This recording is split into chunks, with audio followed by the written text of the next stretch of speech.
Hello, I'm Kim Hulse, a retail expert working with Business Lincolnshire to bring you a programme of webinars, playbooks and worksheets all about retail. This is part one in the series about product lifecycle management, and I'm going to start by talking about what each lifecycle stage is and how they inform decisions. So the retail decisions you make about stock, price, promotions, marketing, merchandising should all be focused on what element, which stage of the product life cycle your product is at. And there's a few stages. The first is development. Now, depending on whether you develop your own products, this may or may not be relevant to you, but during the development stage, obviously design costs are high. You're developing the product, you're investing time in making sure the product specification is right, what the features and benefits are, and you're not getting any income in at this stage. So it's a very high cost, high risk stage. You need to invest time in research and development.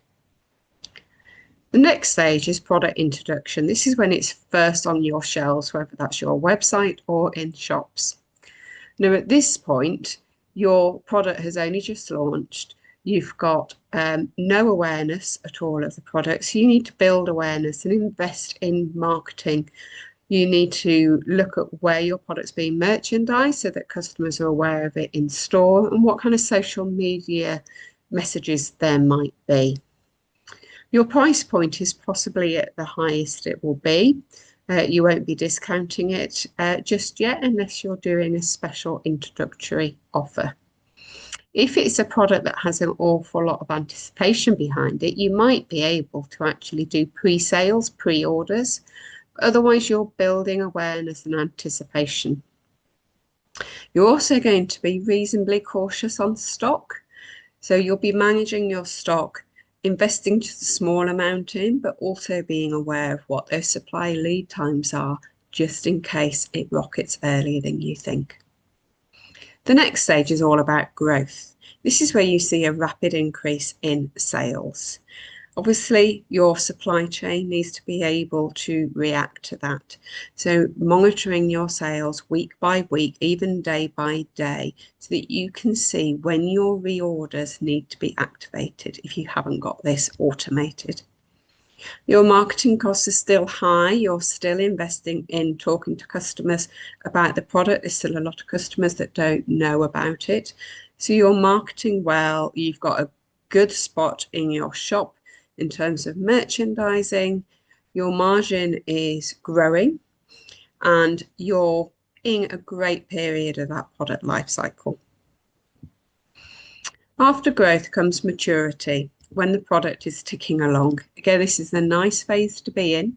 You might be able to predict when that will end, depending on what the product life cycle is influenced by. But you've generally got slowing growth. So you might be able to set up some automated alerts that enables you to see when a product is moving from growth to maturity and when it's moving from maturity to decline.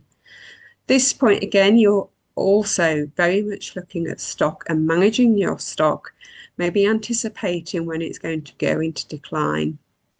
You might be reducing your prices so that you remain competitive, and you might rationalize your products as you go into maturity, have slightly less choice.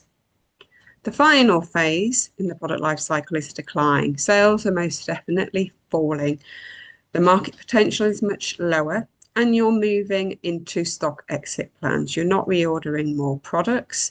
You're either promoting heavily, which will have an impact on your profit, or you'll be reducing your pricing to clear through stock. But at the same time, you'll be thinking about which products might supersede it. So product life cycle can be influenced by a few things. It could be influenced by seasons and fashion. So the coats that you're buying are going to be for the autumn winter season only. It might be for obsolescence that's built in. So you know a product is only going to be available for a few years. It might be a product life is set by legislation and that it's not a product that's going to be able to be sold after a certain period of time.